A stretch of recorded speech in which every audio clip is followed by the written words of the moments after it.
Hey, thanks for joining us. We're doing a kind of impromptu uh, meeting of the Every Second Matters group, and we've got a bunch of different people on today. I just thought we might kind of address the website and some of the uh, things that we've thought about doing on it, and you guys have done a lot of work towards Second Amendment stuff, and just give you guys a forum to talk about some of your stuff too. Just kind of, have a workshop tonight. Thanks for So having me. I'll let everybody introduce themselves. We got GQ. Hello, guys. Thanks for joining. We got Dana. Good evening. And what am I? I'm seeing Mark 74. Hey, what's up? And Quark. Good evening. Right on, and Warthog. Howdy. And then if there's people out watching on gun channels, feel free to let us know. We'll send you a link, and I imagine somebody will check over on the YouTube side. But I don't know if we don't really get a lot of people on the YouTube side usually, but so what have you guys been working on? I know you guys have had some stuff. I mean, I don't know if you've got anything that you Well, want to I think you probably saw the chat last night where we were fortunate to get the Florida Carry guys to talk with us, Sean and Eric. So that Really? was kind of just an off-air discussion over on Gun Channel, so it wasn't really formatted, and it's kind of in the middle of, I think, a 5-hour chat, so it might be tough for people to find. But what it was is the guys from Florida Carry, Sean and Eric, the attorney, and a couple of us, and we were all just kind of having like a chat like you would if you were just sitting around in a couch having drinks or something, bullshitting. But it got kind of interesting, and I just wanted to set the stage. Yeah, I kind of wish, I know I kind of jumped in and started that up, and it ended up becoming a very educating couple hours. So we're trying to draft some letters to Congress people and for the repeal of silencers or suppressors and short barrel rifles. And it's really nice. We're trying to get that feedback to know the lay of the land. I mean, we really need to get to gauge and understand the environment we're going into, the precedence that's out there, and the work that has or has not been done. So myself, I took a lot of that feedback from last night and have been, reevaluating my work that I've done for the letters and trying to incorporate it to make the best product I can to give people to draw attention to these issues.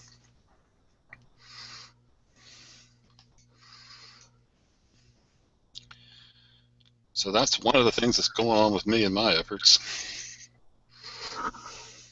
Sorry to leave you hanging. I was just typing some stuff on the side there. I've called this thing the Every Second Matters website workshop because one of the things that I've wanted to do, and we've kind of talked about it last night a little bit and in other chats, the concept that there isn't like a clearinghouse. I don't know if that's the right word. For me, I think of it as like I think we need a consumer reports of the pro-gun organizations, and then at the same time, if we're building that framework, it could just as easily track, or what do you call consumer reports, like review or rate? So it could also rate the anti-gun. Unbiased review. Keep track on them. That's good. Yeah, that's a good word there, Cork. Unbiased, because I think one of the things we're trying to do is not to, the Florida Carry guys, kind of get affiliated with some big corporate entity, or you're one of these, slap a label, and I'm just a person that wakes up every morning and has to be controlled by a series of laws that don't add up. So. I like the Consumer Reports. It's probably that type of organization where you're not necessarily affiliated or easily have your judgments evaluated as being some corporate interest. It's kind of a neutral opinion. So yeah, I like that. Of course, a neutral opinion from the perspective of the topics that we hold near and dear. Well, and I'm just thinking, some of them they're all probably nonprofit to some extent, but they all have, people have agendas, and some of them are going to be, or personal agendas or whatever. So some of them are going to be, some people are going to have opinions about one or another for personal reasons, I guess what I'm saying. So I'm thinking more of objectively just what their what they do, how they do it, what their track record is, some stats like how long they've been around, how large they are, what their budget is, the percentage of the budget that goes to advertising versus overhead, versus the campaigns, the whatever they call it when the actual money gets to the campaign that they're there for. So I'm curious to see something like that. And I thought, since we've been talking about this recently, and no one seems to think there is one out there, even the guys that are in the know, I consider those guys to be the guys that go to the gun rights policy conference and similar, groups where there are times when these guys get together. If they're just letting themselves be aware of what their groups are, but nothing like we're saying, an official, non-biased and objective look at all of them, then I think Every Second Matters could offer that. I mean, we do have links to all of them. I would love simply add like a paragraph or something, or. Yeah, I've talked with you about this topic, and it's near and dear to my heart. I think it's one of the most tough starting points is to know that there are people who are in the same effort as you. Literally, you have allies that you don't know, you don't communicate with, you don't know how to start your efforts, and that type of resource would be so invaluable. I think to coordinating our efforts in some way. I mean, if not the analogy of the team of dogs pulling the sled in the same direction, I like that. I mean, it would be a great thing to do. The question I have is, how do you start to formulate that? It's already started on Every Second Matters. You just go to the page that has the list of them, and then it's just a matter of deciding what criteria to track, and then gather all that information from each of them, and then put it up on the site so that it's either like you flip through it like you would index cards in a Rolodex, or maybe like a big list like in a giant bus schedule or something. But basically, you just figure out the format you want to see it in, and gather all the information. Then it's just a matter of updating it once in a while, and that's what I kind of envisioned. When we started doing these things once a month, that means you pick that month and you update one of the organizations. Unfortunately, there's not that many of them. There's, probably more than a dozen. Well, there are more than a dozen if you can include all those various state organizations. But, the major ones, there's not really that many. So you could just each month update it, get a current tally of their numbers and whatnot, and then maybe evaluate during the discussion that month, how they're doing, and ideally have somebody on from the organization to talk about their plan. That would be good to kind of process the interviews with them. That would be a great way to do it. I've seen that list, and I've used your list on Every Second Matters. I mean, I'm part of Every Second Matters myself, but I like that list. I guess you get to a web page, you get to see that level, but it's kind of that. For instance, silencers or suppressors.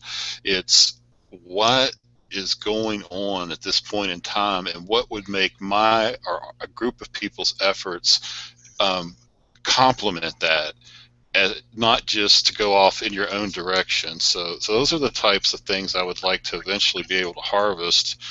So you're saying maybe like sort it by not just state or by whatever, but by like what campaigns they've got or what they're championing. Exactly. Where are they at in time? Kind of like where are their resources, their efforts now? I mean, all of these groups have. I mean, it's all about resources, limited people, limited money. So they tend to target or be working in a direction. So let's just say, for instance, in 2016, Company X or Group X is going to go after a product being silencers or suppressors as the example.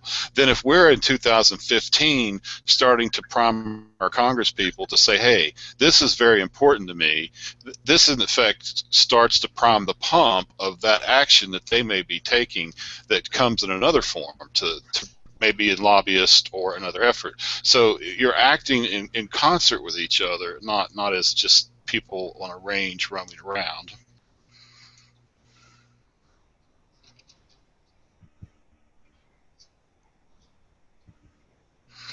Or maybe not. I know what you're talking about, because I know American Silencers Association, they're the ones actually work trying to get silencers, or they're working to get silencers towards like buying a gun. You walk in, you fill out the paperwork, give them money, you leave with it the same day. Not this 6 to 9 month waiting period stuff, or filling out all these forms. Yeah, they are working towards getting more resources put towards that process. It's just most of us would like to see that process done away with completely. Agreed. Same here, but I mean, I see that as almost not seen as actually working towards NFA items. Yeah, they've been around for I've followed them for a little bit, and they've actually gone in and toured the NFA ATF offices. You know, they've got videos of where they were showing the stacks and stacks of requests, and but they've pretty much made it clear that their goal was to aid that process, to get more resources, to make those wait times shorter, or have it something instantaneous. The only problem with that, though, again, is that you still have the same issues, and it doesn't really, it speeds up the process, but it doesn't get rid of the underlining main cause. So there's an example where there's two different efforts going on. There's one trying to streamline the existing process, and there's another that says remove the process. And those are the types of things it's hard to calibrate and judge in the environment today. Those things are kept close to the vest, I think, is, another example might be the SIG brace. I mean, we all realize that SIG is probably going to take some form of action related to the product in the recent open letter. It's very hard to formulate, okay, what should I do as a person who has an equal outrage over the matter? What's the best way for me to be most effective?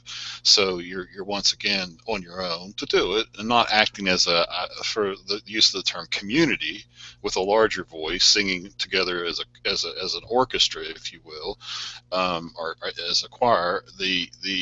It's that ability to make the effort to maximize the resources that we have, and maybe supplement areas to target and to be effective. I mean, that's the bottom line. So, the Consumer Reports idea of every second matters, to me, if that report, or that could in any way show a way that a group of concerned people could complement, supplement, or help through that visibility of okay, this is what's going on behind the scenes. That would be a product I would be interested in. It's that clearinghouse of who's doing Well, what. again, if you think of it like a Rolodex, right? Bunch of index cards in a drawer or whatever, and you've got each of the organizations as a card in there, and you look at their various attributes. Like say the size and scale of their funding or whatever gives you an idea of their how big they are, what size player they are. But it could just as easily add a section for, like I say, what they've done in the past, like their track record, but then what they need, and if they don't already on their website or however they communicate with their people, if they haven't already expressed what their needs are, maybe that's an omission or something that we can offer, something that we can provide, and not only be a Consumer Reports to show them all and let people compare them, and to research them and to access them and get to them and everything, but also facilitate helping them, like you're saying, like they need XYZ in the long term, they're going to need ABC, and financially they could use this and that, but if you're going to be in this area, then they can use people to just maybe if it's something like setting up for a public speech or something, we need helpers to set things up so we don't have to hire them, that kind of thing. Or all the way down to people that can do research. Right. There's so many things I think we could do as a community so much better if we just had that more integrated visibility. I mean, let's face it, some have more resources than others, but at the end we're going to need to all pull together to maintain and repeal what we've lost in many ways. So I guess it's how do we achieve that, and that if what you're talking about, I see could be a tool to get that, gain that visibility, know where to put your efforts.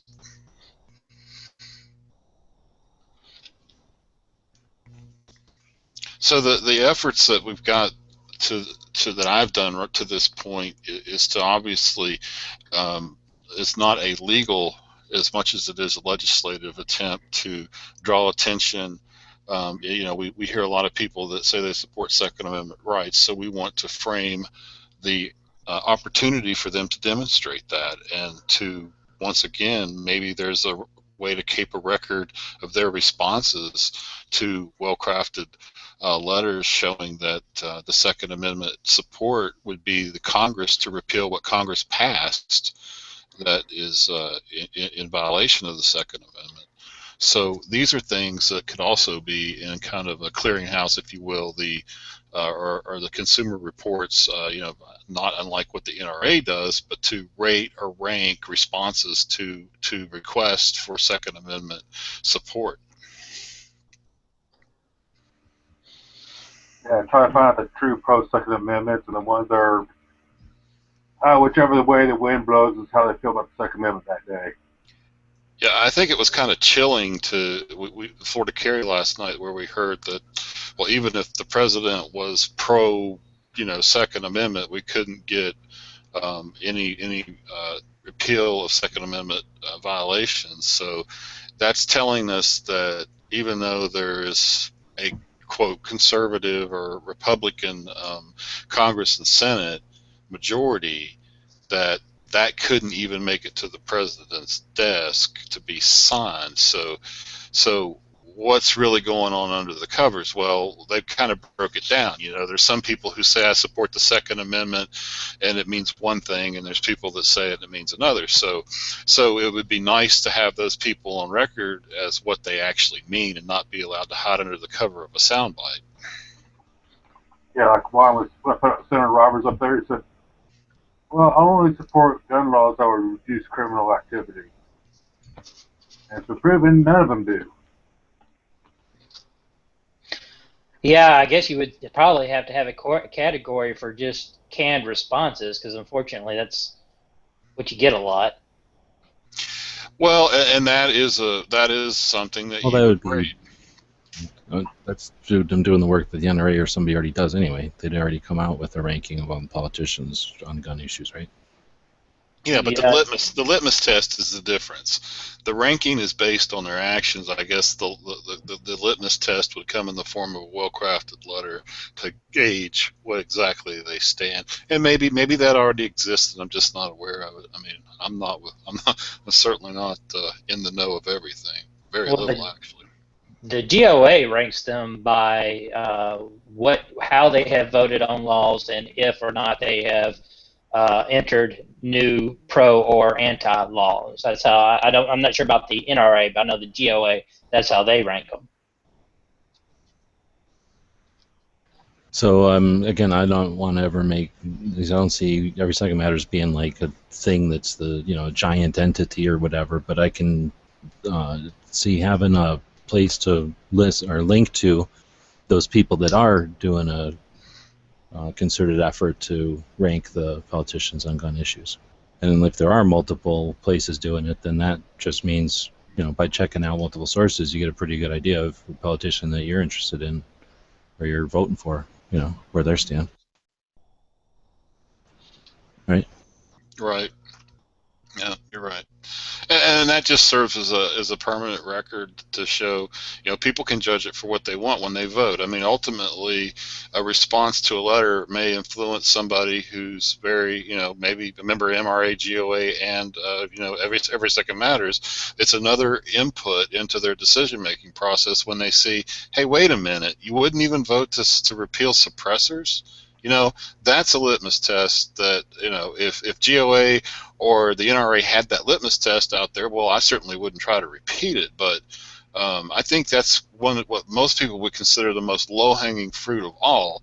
I mean, is the ability to protect our hearing with the use of this firearm. So I mean, this is once again a litmus test, a very low bar to set to see if they support the Second Amendment, and and actually personal safety for that matter. So I mean, those are the types of things that I think could be valuable for people who claim they support the Second Amendment to demonstrate, where they stand. Well, let me put it this way, just because I don't even know where I'm coming from, maybe devil's advocate, or just because I'm not a big whatever like the rules of order type of thing is, or what the procedure I guess is. But if we're gonna to some extent, there's a bit of a gotcha, like we're saying, when you guys were saying, like, if we could archive all their positions, well, you can't archive a human being's position. You can archive what they've said, right? And you can archive, what I guess they might post on their site, or whatever their bio is, that they offer their public, they're offering to the public their opinion, or where they come down on stuff. But all I'm saying is, this is all in this atmosphere of the way that things are, the status quo. So in other words, expecting a politician to do something outside the status quo is asking them to do quite a lot. It's asking them to do something outside of the norm, and isn't another way of getting your mission accomplished, which would be to, well, whatever the particular mission is, they're all kind of the same. Wouldn't another way to attack that mission be to change the playing field, to change the status quo, to change the way that it goes down? And I don't know if that's necessary. I mean, the legal is the black and white part that writes it down. Well, let me finish. The law is the black and white part that is the rules. It's like the user's guide, but the actual perception in the community is the atmosphere that that dictates those rules. So I'm saying is if one way that if we're, in other words, if we're knocking on the front door of the gates because that's where the door is, and they've got those heavily barricaded, and we know it's going to be a massive fight, isn't it the fool that fights them where they know they want, where the fight's coming? Couldn't it potentially be more efficient, or perhaps easier, or perhaps more doable? I don't know what the word is, but to not fight them at the gates, but instead go out to the villages and start talking to the villagers, so that instead of having to fight them when the gates are up and closed or whatever, we're now changing the general consciousness of the villagers, so that they don't fear us and they don't put the damn gates up in the first place. Then we can just walk right in and change whatever we want. You're right on. I mean, we talked about playing chess, and I think Sean even moved it to four-dimensional chess. This is strategy, but once again, that's that coordinated effort thing. I agree with you, but as an individual or a group of 5 or 10, it's hard to envision other efforts with no money or resources than doing much more than knocking on the door. I like what you're saying. Yeah, that's why in my stuff I like to show how easy it is to unknowingly break the law, or knowingly break the law flat out. When unknowingly you get an AR pistol, you get a vertical grip instead of an angled grip, it's a felony. Now it's a short barrel shotgun. Hardest part's getting a shotgun. All you need is a hacksaw. They ain't gonna stop no criminals to go get a tax stamp or complicate it at all.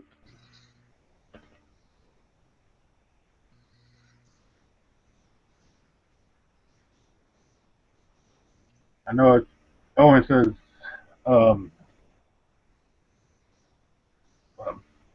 never mind, I just lost the train of thought.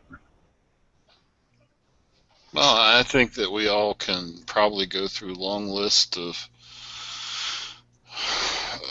irritants, the way we've been controlled, and then the way that law-abiding people want to do just that, and that the criminal obviously is not prone to subject themselves to the controls. It's a very foundational message, I think, between pro and anti.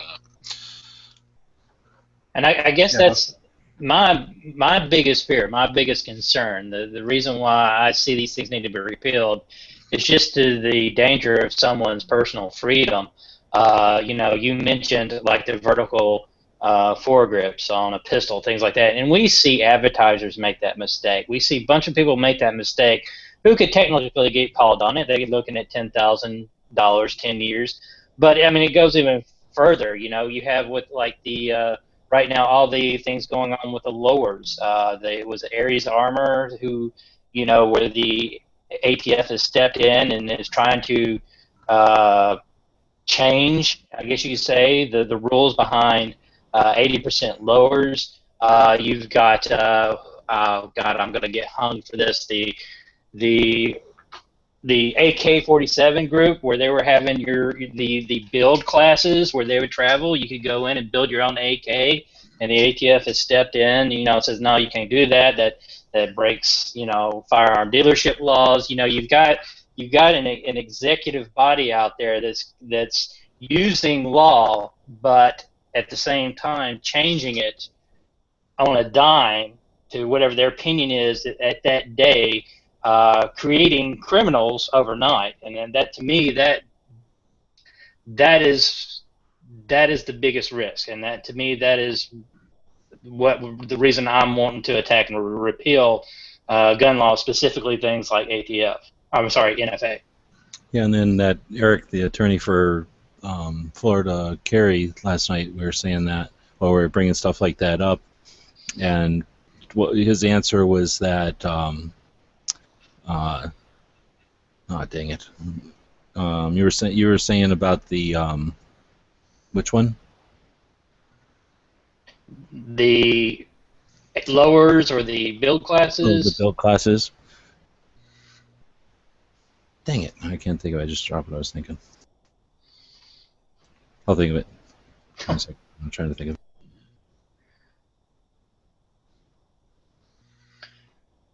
But yeah, I mean, that's, you know, that's not how we should live. I should not have to worry that, you know, in the morning somebody's decision made me a felon overnight. And the only way to do that, well, I guess there's few ways. You can attack the funding of that enforcement branch. You could do it that way, but really the best way is to just eliminate that source, which is, of course, NFA laws. I don't know where the build shop and the 80% lowers fall, but I was just using those as another example.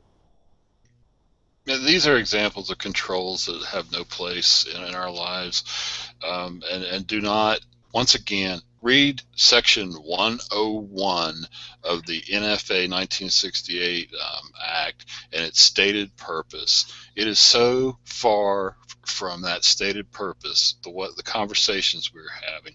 It claims not to create undue burdens on law-abiding people. And listen to us talk. I mean, it's a crime. I think the hardest thing was last night the conversations about how common sense cannot factor in to what's going on. I mean, I'm looking at statistics that show an increased steady growth of SBRs in the country and silencers or suppressors and a flat line. I mean, a literal flat line on crime associated with it, meaning, I mean, maybe 13 or 16 suppressor crimes in 10 or 20 years. And here we sit, wound around, oh, this has to be a law for you to live under. Phenomenal. I think it's very scary for many aspects of our lives. How, and it was mentioned last night too, how, you know, legislators want to legislate, they want to create law. Well, I propose we need to introduce the concept of going and removing bad law as a form of doing something, and I guess that's where we're all at for. Yeah, it would help, and for the life of me, I have searched and searched. But unfortunately, like the ATF and other agencies like that, their logs they're not specific, especially when it comes to rifles. They're not even specific of bolt action versus semi-auto. I'm I found a report. It's called a Firearms Firearms Commerce Annual Statistic Report. They exist for 2000, 2001, 2002, 11, 13, and 14. In those reports, if you dig down into it, there is a section that actually breaks out NFA items. So they do have it. Do they have a specific listing? Because I'd like to see SBR, to be honest with you, because I just see opposition being able to make a better argument with suppressors, because either you're going to make a crappy one in your garage, or you're going to have to steal one. They are a little bit harder to get a hold of, whereas a SBR is something that you could work around a lot easier. Is there a specific listen for those? For the registrations, there are the silencers for as of I think March 2014. We saw just for the I guess the prior year, there was 571,750 silencers registered in 1 year. I mean, that's over 500,000. And keep in mind the use of common use. And SBRs was 131,951 for that same period. So those were the registered items. Now, what specific metric were you trying to extrapolate? Well, what I've been looking for is, they've got the crimes committed by, like the ATF releases a report, and they break down pistols, rifles, shotguns, things like that. The problem is they do not break down the rifles, as in, was it SBR, was it semi-auto, No, they full don't. auto, bolt action? Actually, I think there's a reason they don't, and I think because it doesn't. The only thing, and I don't have the resource to do it, is to search like LexisNexis or the databases, the law databases, and go look for those terms. It may take a FOIA request to the Department of Justice to get this information. You get into two categories. There's the crime, and then there's those that actually were prosecuted or charged. It gets kind of diced up a little bit,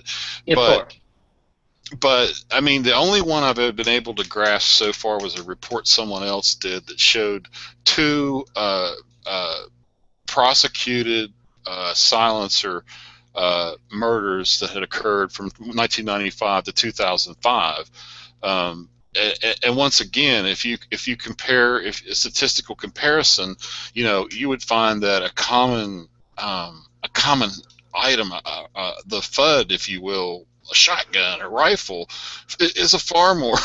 I mean, it's just so out of whack. I mean, the whole there's no logic. There's no logic. Yeah, but again, I'm looking at this as far as creating an argument, and I believe you said this yourself. Your opposition could turn around and say, well, that's because we regulate them so much. So that's law working. Whereas, and I could see where they could pull that with suppressors.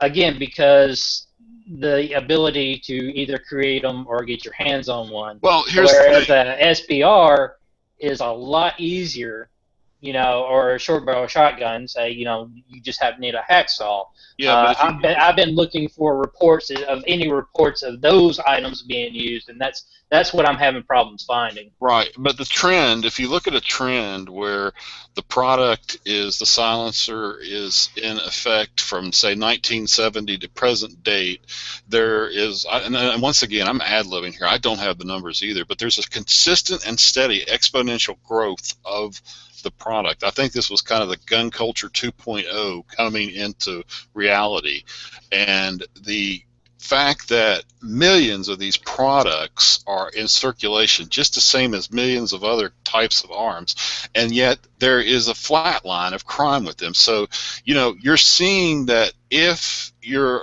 quote, the law-abiding citizen owning the product, there are millions of these things, and once again, the ability for somebody to create this is about as hard as walking into a hardware store. If you're going to commit a crime with it, it just seems to be there's no statistical information to show that this product is a gangland violence weapon that's plaguing our society today, as millions of these are introduced to society and are used in very productive ways. I mean, is this the basis for a crime legislation? I say not. And the argument of, well, we've kept this product from society, because if the product makes it into society, well, you know, it'll turn evil. The statistics do not support it. I think there's a clear case to be made. It's entertainment. It's just entertainment. It's people have entertainment in their heads. They've seen all the movies. That's what they think. You know, because a director needs a dramatic scene. You know, I think that influences our law more than logic. To answer your question, only break-in I've seen is with rifles is semi-auto, and that's when they were trying to get them banned and realized almost no murders were committed with them. You have seen a report that specifically listed semi-auto? Yeah, I've seen one where they had semi-auto rifle broke down. Pretty much mass shootings is the only time they use them. All the rest, the handguns. Majority of the shootings are done with handguns. Right.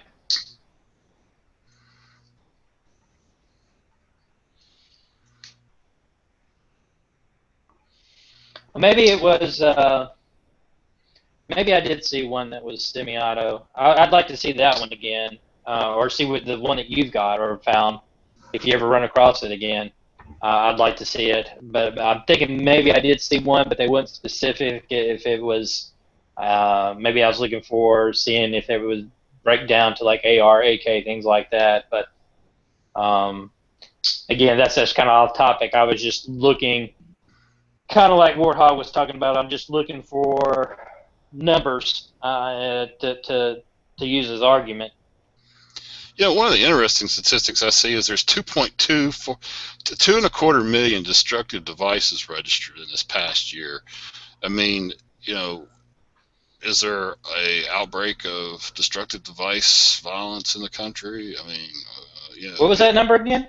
2,246,742 destructive devices processed. This year or total? Since till March, from I believe this is 1 year. This is a 1 year. It says March 2014. So that would have been this. Once again, I'm reading from the projectile is a destructive device. So each grenade is a destructive device. Okay, so those numbers could be elevated based on some volumes, I guess. It's real hard to read statistics and draw conclusions, especially with what I'm looking at. Once again, this is the National Firearms Act, registered weapons by state, and then it's tabulated as a nation. So right. So we talk about I think New Mexico had a great point here that we need to focus on the issues, not spotlight how shitty everything is. Because yeah, I mean that's why I always say, you know, shaking your fist at the sky is fine, but if we're trying to and I agree, and I think that's we got to look at the playing field and figure out what's the next move. So that was, you know, so we're talking about every second matters at this point. So what is stuff that, you know, we can, it seems like we can find all the information in the world and post it and accumulate it and make it easy for people to find, but what is the impetus of, you know, you can be right, but what makes people listen? What's the reason for people to want to pick up the mouse and click on your data? I think we need to. I think it's data worthy of looking at, because we're always talking about being in the defensive role. You know, I guess we're used to that, but you know, what can we do to do something? Well, I see data as something like Sean mentioned in a Friends of the Court brief, where you show data to a court to, you know, show the absurdity of what's you know, being regulated.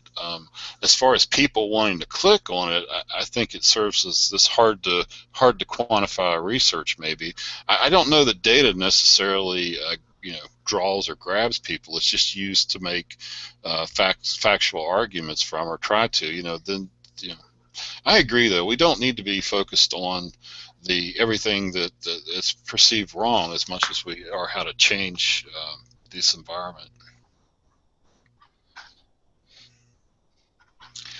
And Is it worth looking at how we got to where we are to see if we can undo? Is it like a knot that you can untie, or is it? I've really put a lot of energy and effort into that question. How did we get where we're at? And you mentioned once too about a short movie or something that really kind of chronicles the events. And there's our society is so heavily influenced by the dealings of a few under, let's just say, contexts that are politically motivated more than serving a purpose.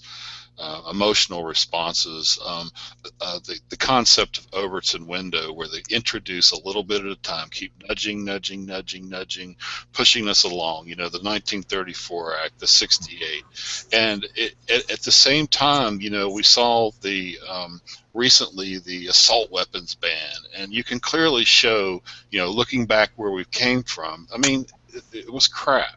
I mean, you know, we saw the president commission the CDC go out and give me a study to show how I can, you know, stand on these statistics to, you know, push back against gun owners, and he quietly walked away from it. I don't know. So you mentioned knocking on the door, standing at the gate. How do we communicate this message? I think the problem is making it a relevant issue to enough legislators, quite honestly, or having enough money to push legal battles. And those legal battles, as Sean mentioned, they would have to play out over a decade or more, and that's why I think the well-coordinated effort is so important. You know, if you're going through a legal approach, it's a long, drawn-out, hard-fought battle versus a legislative approach where if we could get our Congress people to look at the NFA and make the corrections that need to be made, I think that's the proper relief. So history is very important. One thing right now, we're trying to motivate people and get them pushed in that direction, because our biggest chance legislatively through the legislators will be 2017 and 2018. When we get a new president in.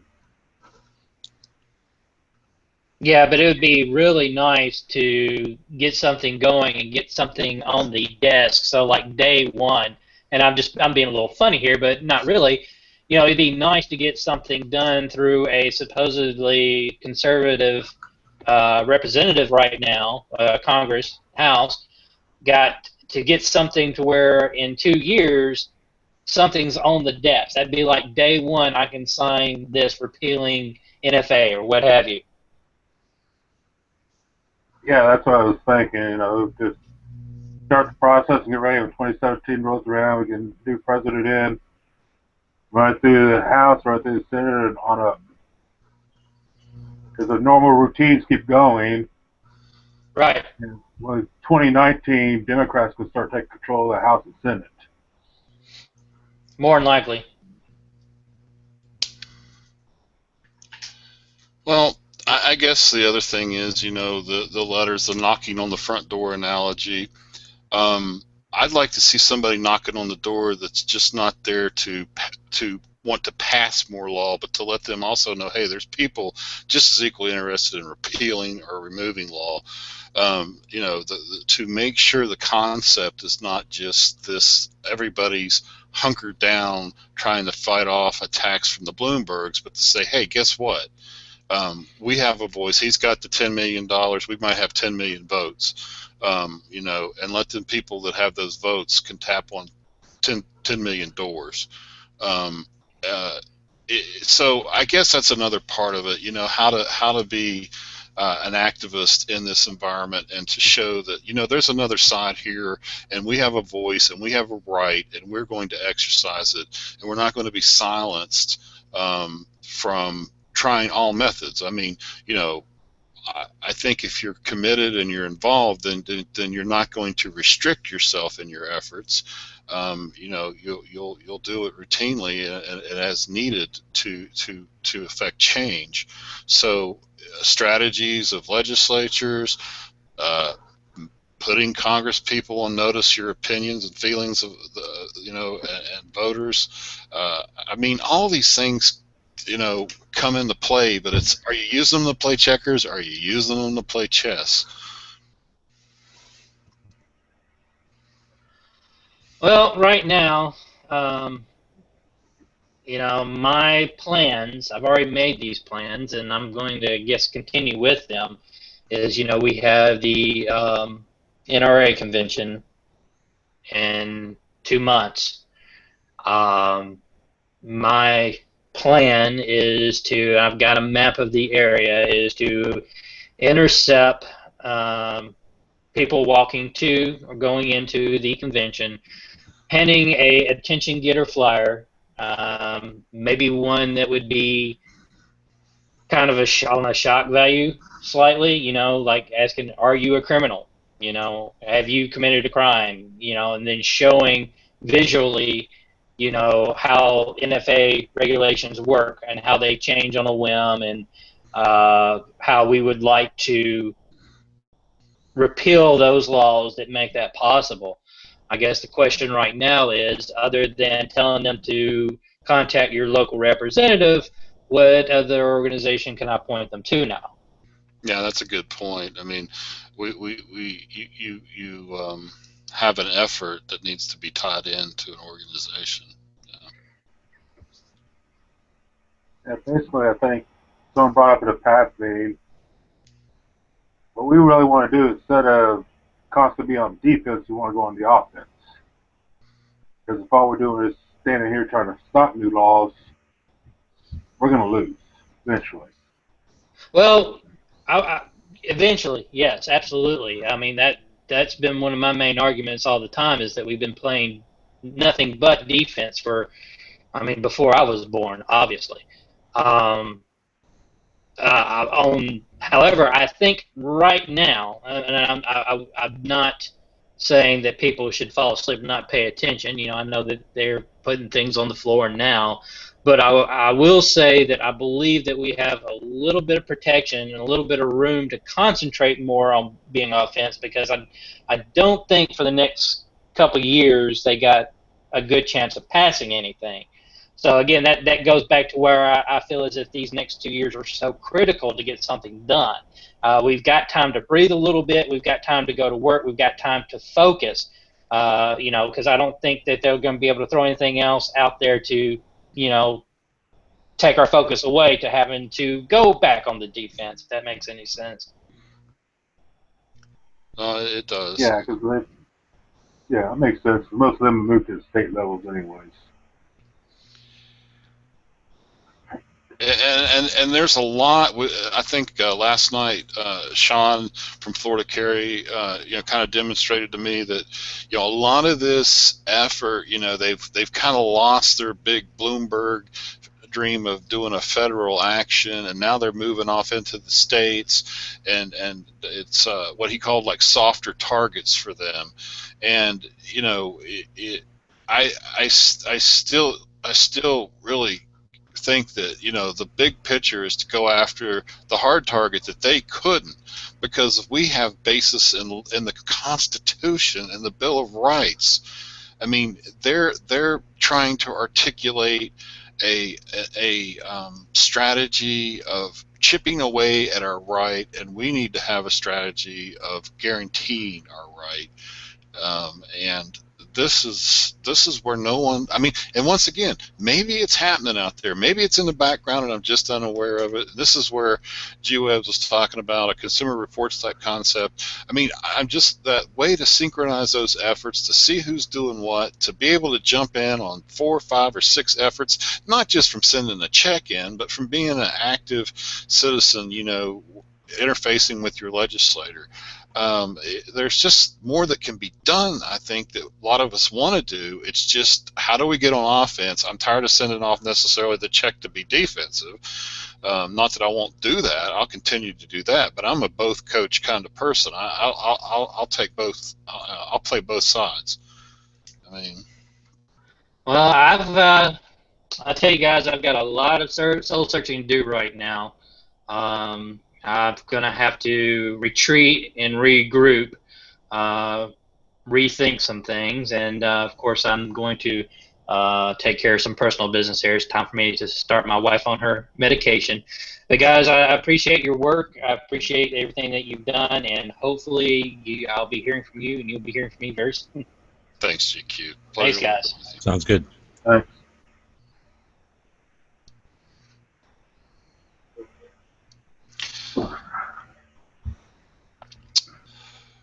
Well, G-Webs, I think that probably concludes the dialogue we have to discuss. Would you like to bring up anything else before we?